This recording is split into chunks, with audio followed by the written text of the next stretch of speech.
Bismillahirrahmanirrahim. Assalamualaikum warahmatullahi wabarakatuh. Waalaikumsalam warahmatullahi wabarakatuh. Alhamdulillahirrabbilalamin.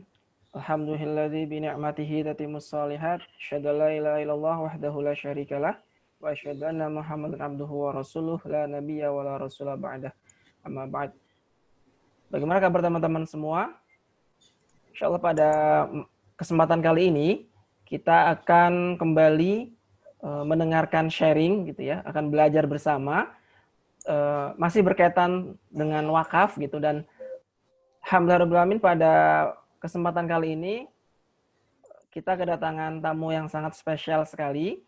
Beliau merupakan salah satu anggota komisioner Badan Wakaf Indonesia atau BWI ya teman-teman, mungkin familiar sekali BWI, dan beliau juga dosen dan juga penulis gitu ya, menulis beberapa buku yang berkaitan dengan koperasi syariah dan lain sebagainya. Begitu juga melatih ya atau mengisi pelatihan terkait dengan wakaf, koperasi syariah di beberapa tempat ya. Alhamdulillahirrahmanirrahim. Beliau adalah Ustadz Nur S. Bukhari. Bagaimana kabarnya Ustadz? Alhamdulillah khair. Alhamdulillahirrahmanirrahim. Jazakallah khair Ustadz Bukhari sudah menyempatkan waktunya untuk sharing ke teman-teman semua, insyaallah pada kesempatan kali ini. Baik teman-teman semua dan Ustadz juga, nanti insyaallah akan ada beberapa pertanyaan yang mungkin nanti akan coba saya sampaikan, dan mungkin nanti Ustadz Bukhari bisa sharing gitu ya ke kita semua. Baik Ustadz Afan, yang pertama Ustadz, kalau di BWI sendiri gitu, mungkin selama ini kita sering mendengar BWI dan sebagainya lah. Nah, peran BWI sendiri Ustadz terhadap perwakafan di Indonesia sejauh ini seperti apa Ustadz? Agar teman-teman juga yang lain bisa mengetahuinya Ustadz. Iya. BWI ini dilahirkan oleh Undang-Undang Nomor 41 tahun 2004. Di mana salah satu tugas ya daripada BWI ini adalah bagaimana dia bisa melakukan pembinaan terhadap nazir dalam pengelolaan dan pengembangan harta benda wakaf. Kalau selama ini wakaf dan zakat itu dalam satu direktorat zakat wakaf Kementerian Agama, maka dengan adanya undang-undang, ya, baik undang-undang zakat dan terakhir adalah undang-undang wakaf tahun 2004 itu, maka praktis masalah pengelolaan wakaf, pengembangan wakaf, pembinaan dari para nazir ini mutlak menjadi tugas dan wewenang BWI. Dan ini digambarkan pada pasal 49 ayat 1 Undang-Undang Nomor 41 tahun 2004 ya. Jadi pembinaan dan juga melakukan pengelolaan, kemudian memberikan persetujuan atas perubahan peruntukan daripada status harta benda wakaf ini gitu ya. Jadi kadang-kadang kan ada wakaf yang di jalur hijau ya.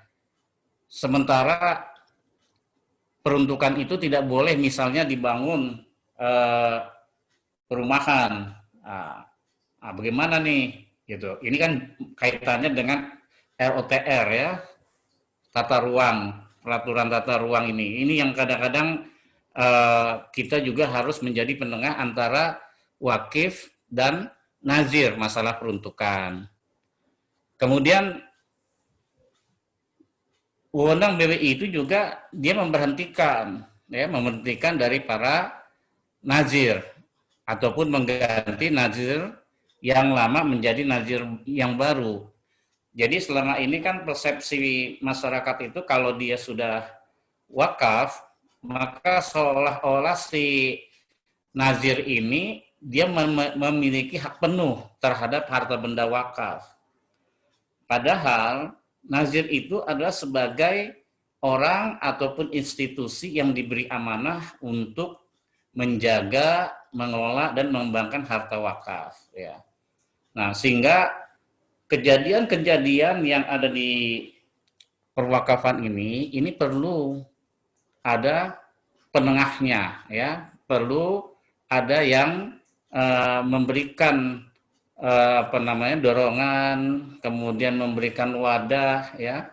Maka salah satunya adalah dikeluarkannya Undang-Undang Nomor 41 ini, sehingga BWI ini, peran BWI ini sangat vital di dalam menumbuh kembangkan perwakafan yang sekarang ini juga sudah mulai menggeliat, ya, yang namanya wakaf uang atau orang mengenalnya wakaf tunai, ya, meskipun sebenarnya yang namanya wakaf itu tidak boleh hutang, dia harus tunai, ya. Nah, wakaf uang ini kan di Indonesia ini baru beberapa tahun saja, meskipun sebenarnya Majelis Ulama sudah mengeluarkan fatwa tentang wakaf uang itu dari tahun 2002, ya. Artinya apa? Bahwa sebenarnya Indonesia ini ketinggalan, ya. Nah, untuk mengejar ketertinggalan ini maka harus ada lembaga negara yang konsen di dalam pembinaan dan pengembangan daripada perwakafan di Indonesia. Oleh karena itulah undang-undang ini mengamanahkan BWI. Ya, jadi BWI ini sangat strategis sekali perannya di dalam menumbuh kembangkan perwakafan di Indonesia. Ya, saya rasa itu ya, Mas Faja ya. Oke, baik Ustadz. Jadi memang peran BWI sendiri itu sesuai dengan tadi ya Undang-Undang Nomor 41 Tahun 2004 tentang wakaf. Jadi tadi membina dan lain sebagainya, membina nazir, kemudian juga artinya berkaitan dengan kebijakan-kebijakan dan lain sebagainya itu ya. Baik. Ya, betul. Nanti untuk lebih jelasnya bisa dilihat ya di pasal 49 ayat 1 Undang-Undang Nomor 41 Tahun 2004 ya tentang wakaf, di mana tugas dan wewenang Badan Wakaf Indonesia terhadap perwakafan, ya, perwakafan yang terjadi, baik itu nazir maupun itu wakif, ya, termasuk tata kelola dan aturan-aturannya semua. Nah, inilah ya yang menjadikan BW ini sangat memiliki peran yang sangat penting ya dalam menumbuh kembangkan Islamic Social Finance, ya. Keuangan sosial ini ternyata sangat dahsyat. Di barat ini dipraktekkan dalam bentuk endowment, ya. Disebutnya endowment fund. Harvard University, Oxford University, ya. Mereka mengembangkan endowment fund. Setelah ditelusuri ternyata endowment itu adalah wakaf uang, ya, dari zamannya Umar bin Abdul Aziz.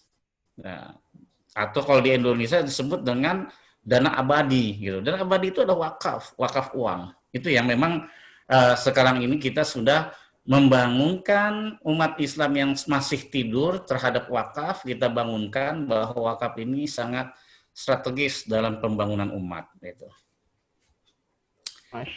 Masya Allah. Ya, nanti bisa dilihat di itu ya, di pasal 49 itu ya. Baik Ustadz.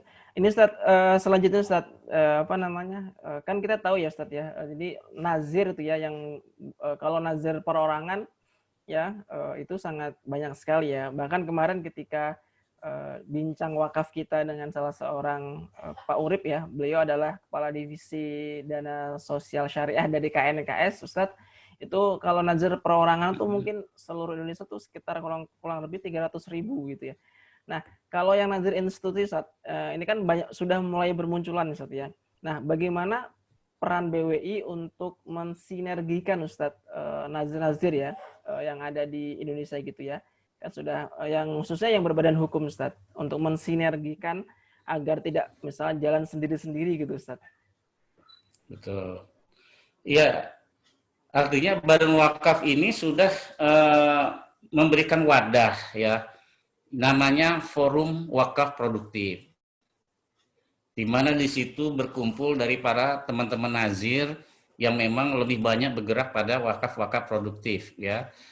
Kemudian juga kita sudah memberikan wadah Asosiasi Nazir Wakaf ya, wakaf uang, di mana Asosiasi Nazir Wakaf Uang ini didominasi oleh BMT-BMT ya, yang jumlahnya sekarang baik yang yayasan, badan hukum ya, organisasi, termasuk di dalamnya adalah koperasi syariah ini jumlahnya kurang lebih sekitar 300-an ya.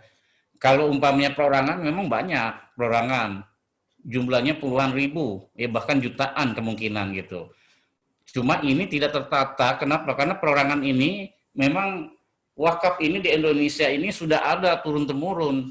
Bahkan dari zaman penjajahan pun wakaf ini sudah ada ya. Kita bisa melihat jejak-jejak sejarahnya di Aceh, Demak, ya, Banten. Itu sudah ada dari dulu gitu ya. Sementara undang-undang ini kan baru lahir tahun 2004. Sehingga kita mulai menata tuh sedikit demi sedikit gitu. Tapi setidak-tidaknya dengan adanya wadah ini bisa bersinergi kita nanti, ya bersinergi. Contohnya misalnya BWI bekerja sama dengan Dompet Duafa mendirikan Rumah Sakit Mata Ahmad Wardi yang ada di Banten, ya. Kemudian kita kembangkan itu juga dengan mengajak badan-badan negara lainnya, termasuk ada perbankan, termasuk juga ada para orang-orang yang berharta, ya, mereka mewakafkan secara temporer, wakaf temporer ini kemudian oleh BWI ini diberikan sukuk negara, SBSN. Nah, kupon daripada sukuk ini kemudian kita bangun retina center dan glukoma center di Banten ya, di Serang Banten ini. Dan hasilnya luar biasa gitu ya. Bahkan Wapres sendiri, Kiai Haji Ma'ruf Amin ini dia berkenan untuk meresmikannya ya. Meresmikannya sekaligus juga ini menjadi tonggak sejarah, ternyata sangat dahsyat. Social Islamic Finance ini ternyata ini bisa menjadi salah satu alternatif pembangunan ekonomi di Indonesia gitu. Jadi Indonesia ini tidak hanya sekedar ditopang dengan ekonomi komersial saja gitu. Ternyata ekonomi sosial juga ini juga menjadi salah satu pilar yang tidak bisa dianggap remeh gitu ya. Bayangkan dengan 170 juta penduduk kelas menengah ya, dari kelas bawah yang menuju kelas menengah menurut data keuangan ini, dia memiliki kemampuan untuk berbelanja menurut data World Giving Index itu sampai tahun 36 itu dia masih kuat untuk berbelanja. Artinya apa? Dana di masyarakat itu luar biasa ya. Dan ini bisa dibuktikan oleh data LPS. LPS sendiri melaporkan bahwa masyarakat yang memiliki tabungan yang sangat besar ini jumlahnya bisa mencapai 3.856 triliun. Nah, luar biasa gitu ya. Nah, artinya apa? Kalau umpamanya dari 170 juta orang ini dia berdonasi 10.000 aja per bulan, apalagi sampai 100.000 ya. Dengan 10.000 itu udah 170 triliun. Bisa dibayangkan. Artinya ini satu potensi yang sangat luar biasa. Kalau 170 triliun itu diberikan sukuk negara, maka negara ini bisa membangun. Ya. Dan uang ini kan nggak hilang, uangnya nggak habis gitu. Karena wakaf ini pokoknya harus tetap. Nah, hasilnya itulah yang bisa dikembangkan. Nah, sekarang kemarin contoh konkretnya adalah dengan 50 miliar saja yang kita tanamkan dalam SBSN ini, kita sudah bisa membangun namanya retina center, glukoma center, katarak center, ya. Nah, ini luar biasa gitu. Makanya wadah-wadah dari para penggiat wakaf ini, dari para nazir ini, memang kita fasilitasi, termasuk di dalamnya adalah pembinaan dan pengembangan. Kebetulan saya sendiri kan ada di divisi pembinaan dan pemberdayaan nazir. Jadi kapasitas nazir, kompetensi nazir ini kita upgrade ya. Ini saat ini saya sedang juga menyusun pedoman laporan nazir ya, dengan adanya disahkannya PSAK 112 tentang akuntansi wakaf ini, maka ini menjadi tugas kita untuk mensosialisasikan PSAK tersebut sekaligus melatih dari para najir-najir ini supaya dia memiliki standar laporan, ya. Dan BWI sudah punya format untuk ini adalah PAWI, ya, Pedoman Akuntansi Wakaf Indonesia, ya, yang mana nanti 2021 ini sudah diwajibkan bagi para najir-najir untuk membuat laporannya secara seragam gitu, ya, sesuai dengan PSAK yang dikeluarkan oleh Ikatan Akuntan Indonesia. Ya, saya rasa itu, Mas Praja, ya. Masya Allah. Baik, Ustadz, ternyata memang ini ya, sampai saat ini pun BWI sudah tadi ya, sudah mencoba untuk membuat pedoman terkait dengan pengembangan nazir itu, Ustadz, ya. Gitu. Terkait dengan kompetensi dan sebagainya ya. Karena kita lihat mungkin ada beberapa ya nazir gitu, Ustadz, yang yang mengelolanya ya mungkin banyak aset-asetnya yang tidak produktif gitu, Ustadz, ya. Nah, itu memang diperlukan pedoman kompetensi, Ustadz, untuk nazir, Ustadz, ya. Seperti itu, ya. Baik. Ini, Ustadz, berikutnya, Ustadz, karena tadi kan terkait dengan kompetensi juga tadi Ustadz Bukhari juga sudah sampaikan ya, tentu memang sedang disusun gitu ya terkait dengan pedoman kompetensi itu juga. Kalau terkait dengan ini literasi wakaf sendiri bagaimana menurut Ustadz Bukhari yang ada di masyarakat? Ya, literasi wakaf itu kita sudah lakukan ya beberapa strategi literasi, dimulai dari penulisan buku-buku tentang wakaf, kemudian kita juga menerbitkan khutbah-khutbah Jumat, ya, seri khutbah Jumat wakaf. Kita juga melakukan kajian-kajian penelitian tentang perwakafan yang ada, ya. Ditambah lagi salah satunya adalah kita memiliki program namanya Wakaf Goes to Campus, ya. Jadi semua kampus itu kita datangi, bagaimana kita menggerakkan mahasiswa-mahasiswa di kampus ini yang jumlahnya boleh dibilang ada jutaan, ya. Puluhan juta mahasiswa ini sangat potensial dia menjadi duta-duta wakaf. Ya, masing-masing minimal dia menjadi duta buat keluarganya, ya. Artinya apa? Kalau satu keluarga aja sudah memiliki sadar wakaf, maka sudah dapat dipastikan nih menggeliatnya keuangan wakaf ini luar biasa gitu, ya. Termasuk juga bagaimana produktivitas daripada aset wakaf yang ada. Kita punya aset wakaf itu sampai 4 kali negara Singapura. Dan sebagian besar itu terbengkalai. Kenapa terbengkalai? Karena mindsetnya baik para wakif maupun para najir bahwa wakaf ini untuk pesantren, wakaf untuk masjid, wakaf untuk kuburan. Nggak pernah terpikirkan bagaimana kalau wakaf ini diproduktifkan. Bayangkan kalau umpamanya tanah wakaf itu merupakan tanah yang premium, ada di tengah kota. Nah, kalau di tengah kota, kalau dia dibangun hotel atau dibangun perkantoran, orang-orang sewa untuk berkantor di situ, artinya apa? Ada pemasukan, ya, dari hasil pengelolaan wakaf ini yang bisa diberdayakan untuk pengembangan mauquf alaih, baik dalam bidang pendidikan, kesehatan, ekonomi, ya. Karena najir itu dalam undang-undang hanya diperbolehkan 10% saja dari hasilnya. Nah, ini sangat menarik gitu, ya. Makanya kompetensi-kompetensi najir ini yang menjadi fokus kita juga. Tapi sayangnya banyak najir-najir perorangan ini yang tidak terdata, ya. Di BWI itu tidak terdata najir-najir perorangan itu banyak sekali. Ya, ribuan, ya. Kemungkinan jutaan. Sehingga bagaimana literasi ini bisa sampai kepada mereka, ya. Maka dengan cara kita membuat buku-buku khutbah Jumat, kita berharap para asatidz, para dai menyampaikan tentang wakaf dalam podium-podium khutbahnya, ya. Begitu juga mahasiswa-mahasiswa, ya.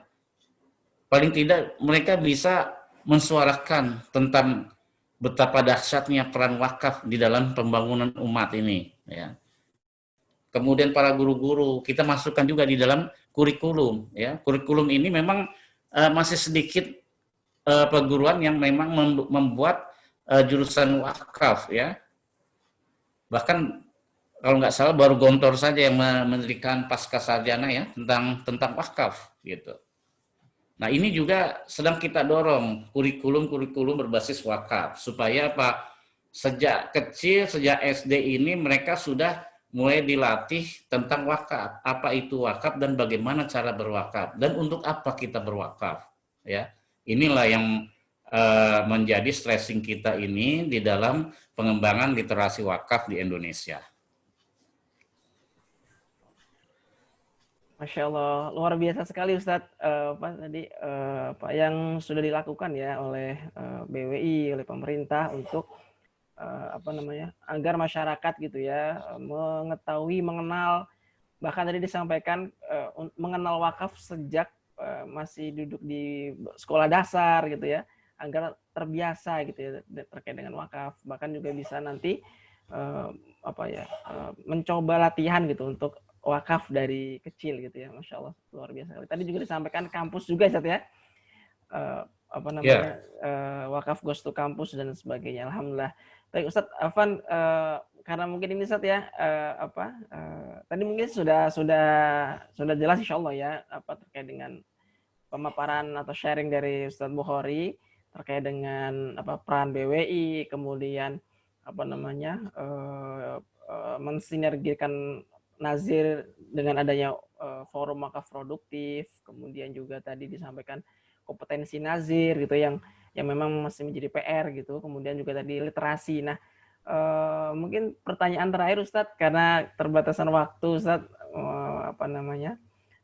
mungkin pesan atau ajakan gitu Ustadz kepada kita semua yang nonton video ini Ustadz, masyarakat agar mau berwakaf, agar gerakan wakaf ini bisa menjadi gerakan yang terdepan gitu Ustaz di Indonesia ini, seperti apa Ustaz? Ya, jadi wakaf itu adalah membeli masa depan yang sangat mahal dengan harga yang sekarang yang sangat murah. Kenapa? Karena manusia ini, usia ini tidak begitu lama lah. Paling tua 100 tahun lah kita sudah meninggal. Ketika kita sudah meninggal, apa yang kita bawa? Wal kubru sundukul amal. Kuburan itu adalah petinya amal. Nah, dalam satu hadis dikatakan bahwa idza mata ibnun nas in qata amalu ila min salasin, ya. Apabila anak Adam manusia itu meninggal, ya, maka putuslah segala amalnya kecuali yang 3 ini. Salah satunya adalah sedekahun jariyah. Nah, sedekah jariyah ini menurut para alim ulama bahwa yang dimaksud sedekah jariyah ini adalah wakaf. Ya. Wakaf ini yang akan mengalir. Bahkan di dalam satu hadis lain dikatakan bahwa wakaf kita ini akan memadamkan siksa api di dalam kubur kita. Bayangkan. Artinya ketika kita sudah meninggalkan dunia ini, maka kita tidak memiliki pegangan. Tidak ada lagi pangkat dan jabatan. Tidak ada lagi harta yang kita bangga-banggakan. Tidak ada lagi kekuasaan yang kita pegang. Ya. Yang ada adalah Allah akan menjadikan kita, memberikan kita, apakah kita akan menerima azab kubur atau nikmat kubur, gitu. Maka dengan adanya wakaf ini kita tidak akan menjadi gelandangan di akhirat nanti, ya. Kita punya pegangan, kita punya syafaat dari wakaf ini. Kita punya pelindung dari wakaf ini. Makanya dikatakan bahwa wakaf ini adalah membeli masa depan kita yang mahal dengan harga sekarang yang sangat murah, ya. Sangat murah. Kenapa sangat murah? Apalagi wakaf uang ini kita bisa berwakaf 10.000, 100.000, berapapun yang kita bisa wakafkan, itu kita wakafkan. Ya. Berbeda kalau umpamanya kita tidak berwakaf. Ya, biasanya kan kalau umpamanya kita makan di restoran, kadang-kadang uang recehnya itu nggak pernah kita ambil. Kasihkan. Bayangkan kalau uang receh itu kita wakafkan, kita udah dapat pahala. Ya. Kita masuk hotel, kita kasih tip, ya. Kadang-kadang 50.000, nggak sadar kita. Padahal itu adalah donasi, ya. Bayangkan kalau umpamanya itu divisualisasikan sebagai wakaf. Betapa hebatnya gitu. Di dunia dia bisa membantu masyarakat yang lain, di akhirat maka dia akan menjadi perisainya ketika kita masuk ke dalam kubur, ya. Ini akan menjadi perisai kita. Jadi wakaf ini akan selalu menemani kita, bahkan sampai akhirat wakaf ini tetap akan menemani kita, gitu. Maka yang namanya wakaf ini akan menjadi satu kebutuhan bagi seorang muslim, ya. Kalau ingat kisah Abu Tholhah itu, ya, ketika dia mendengarkan Rasulullah membacakan surat Ali Imran, ya, Ali Imran 92, ya, lantanal biru hatta, ya, maka langsung Abu Tholhah mengatakan, ya Rasul, aku serahkan kebun Bayroha ini. Ya. Kenapa? Karena kelak ini kebun ini akan dia petik juga nanti ketika dia bertemu dengan Robnya. Gitu. Jadi harga yang sangat mahal kelak itu bisa kita dapati pada saat ini dengan harga yang sangat murah, dan itu adalah wakaf. Maka rugilah kalau orang-orang tidak berwakaf. Itu saja Mas Fajar dari saya, ya. Mudah-mudahan ini bisa penyemangat orang, ya, karena berwakaf ini nggak mesti harus besar, 10.000, 5.000, berapapun kita yang bisa kita miliki, wakafkanlah. Allah a'lam.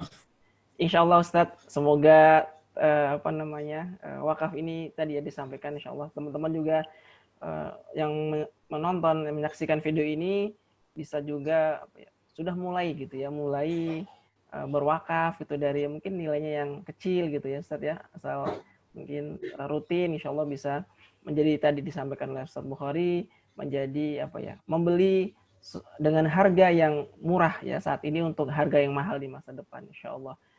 Baik teman-teman semua yang dirahmati Allah, alhamdulillahirrahmanirrahim, bincang wakaf kita pada kesempatan kali ini kita cukupkan sekian. Sekali lagi jazakallah khair kepada Ustadz Bukhari atas waktu dan ilmunya. Semoga bermanfaat buat kita semua. Dan insya Allah untuk kedepannya kita bisa diskusi kembali Ustadz, insya Allah. Iya, insya Allah. Dan terima kasih teman-teman yang sudah menyaksikan video ini. Baik, saya akhiri. Assalamualaikum warahmatullahi wabarakatuh. Waalaikumsalam warahmatullahi wabarakatuh.